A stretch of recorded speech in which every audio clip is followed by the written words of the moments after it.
দীর্ঘদিনের দাবি দাওয়া নিয়ে সরকার পক্ষের সঙ্গে আলোচনার পরও আশাকর্মীদের ক্ষোভ কমেনি। বুধবার সকাল থেকেই রাজ্য জুড়ে তাদের বিক্ষোভে ধুন্ধুমার পরিস্থিতি তৈরি হয়। হাওড়া থেকে শিয়ালদা সর্বত্র আন্দোলনের আঁচ ছড়িয়ে পড়ে। শুধু তাই নয়, সল্টলেকের স্বাস্থ্য ভবন অভিযানকে কেন্দ্র করে জেলাতেও তাদের আটকে দেওয়া হয়েছে বলে অভিযোগ তুলেছেন আশাকর্মীরা। বর্তমানে রাজ্যে আশাকর্মীদের মাসিক ভাতা ৫,২৫০ টাকা।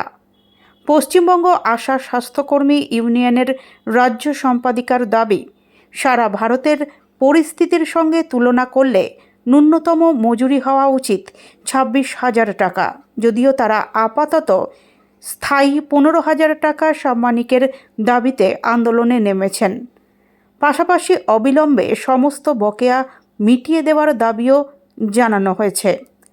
তাদের অন্যান্য দাবির মধ্যে রয়েছে কর্মরত অবস্থায় মৃত্যুর ক্ষেত্রে পরিবারকে এককালীন ৫ লক্ষ টাকা ক্ষতিপূরণ, সরকার প্রদত্ত মোবাইলের জন্য ন্যূনতম ৩৫০ টাকার 5G প্যাকেজ, নিয়মিত ছুটি ও ম্যাটারনিটি লিভের ব্যবস্থা এবং বকেয়া টাকা দ্রুত মিটিয়ে দেওয়া।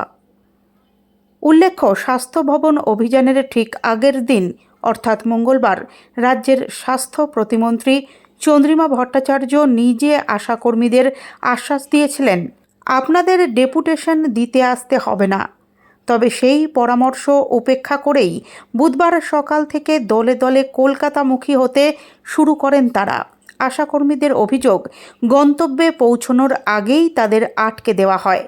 হাওড়া ও শিয়ালদা স্টেশনে চলে ধরপাকড়। শিয়ালদা থেকে একাংশ ধর্মতলার দিকে রওনা দিলে নিউ মার্কেট থানার কাছে ব্যারিকেড দিয়ে পথ আটকায় পুলিশ। বিক্ষোভকারীরা ব্যারিকেড টপকানোর চেষ্টা করতেই পুলিশের সঙ্গে ধস্তাধস্তি শুরু হয়। অন্যদিকে সল্টলেকের স্বাস্থ্য ভবন অভিযান ঘিরে সকাল থেকেই সতর্ক ছিল পুলিশ।